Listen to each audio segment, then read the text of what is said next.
সন্তান হয় না, সন্তান হয় না, এখন কি হবে? সন্তান হয় না তো অমুকের কাছে যাও, সেখানে গিয়ে বকরি জবাই দাও, সন্তান হবে। সুবহানাল্লাহ।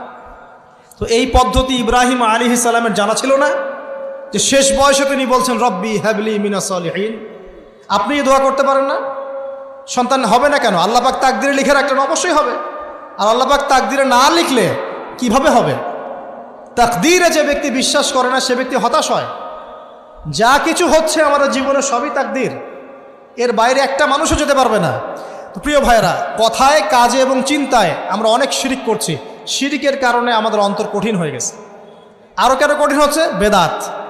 আমল করছেন নবীর সুন্নত মানার জায়গায় অন্য কিছু আপনি করছেন, এমন এমন কিছু আমল করছেন যেগুলোর সাথে রাসূলের সুন্নতের কোনো সম্পর্ক নাই এবং সাহাবীদের সুন্নতেরও কোনো সম্পর্ক নেই। এই ক্ষেত্রে গিয়ে আপনি বেদাত করছেন, বেদাত করে অন্তর কঠিন হয়ে যাচ্ছে।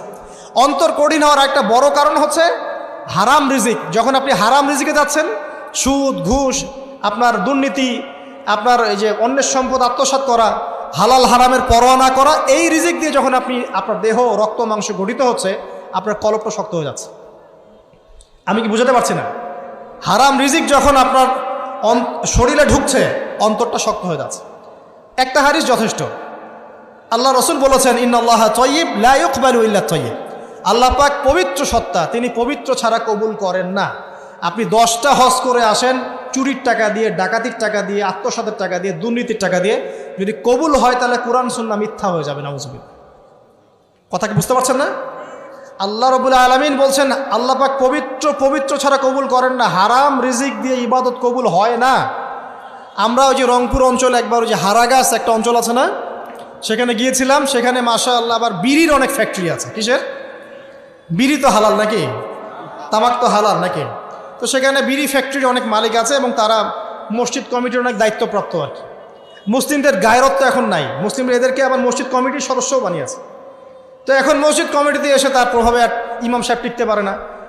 দুইজন বলে নামাজের পর হাত তুলে দোয়া করতে হবে, দুইজন বলে করা যাবে না। ঠিক আছে? এই নিয়ে ক্যাচাল। এই ক্যাচাল হতে হতে দেখা গেল এক পর্যায়ে মারামারি পর্যন্ত হয়েছে। মসজিদ ভাগত হয়েছে, মারামারিও হয়েছে। তো সেখানে আমাকে দাওয়াত করেছিল যে ওয়াজ করার জন্য। তো দোয়া করার কথা বলছে। তাই আমি বললাম যে দোয়া করে লাভ কি? দোয়া করলেই বাকি, না করলেই বাকি, রিজিকটাই তো হারাম। আপনি তো তামাকের টাকা খাচ্ছেন, তামাক। আপনি মাদকের টাকা খাচ্ছেন, এটা কি হালাল না হারাম? তো হারাম টাকা দিয়ে হাত তুলে দোয়া করলেই কি, না করলেই কি? দোয়া তো উঠছে না উপরে। আগে হারাম রিজিক ছাড়েন, তারপর দোয়া করুন। তো রিজিক হারাম হওয়ার কারণে আমাদের কি হচ্ছে? অন্তরটা কি হচ্ছে ভাই? কঠিন হচ্ছে। ওই পাখির মতো আর মুক্ত আকাশ